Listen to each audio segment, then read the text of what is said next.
সবুজ গাছে গোলাপি ফুল, মনে হচ্ছে যেন গোলাপি ফুল ফুটে আছে। তো এটা অবশ্যই বোতলের ফুল বানিয়ে ফেললাম।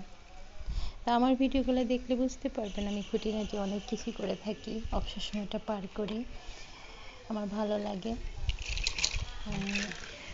এটা একটা ফুল বোতলের, এটাও একটা ফুল।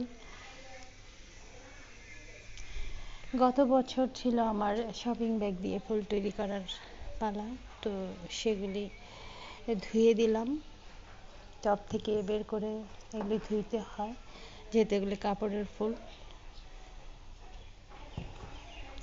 এভাবে খুঁটিনাটি আমি অনেক কিছু করে থাকি, হাতের কাজ করে থাকি, একটু একটু লেখালেখি করি, গাছগাছালি করি, ঘর গৃহস্থলীর কাজ তো আছে, পাশাপাশি অনেক কিছু করি। তো আমার ভিডিওগুলো দেখবেন, আশা করি দেখলে বুঝতে পারবেন যে অপশন না থেকে কাজের মধ্যে থাকাটাই আমি মনে করি উত্তম। তো ভালো থাকবেন সবাই।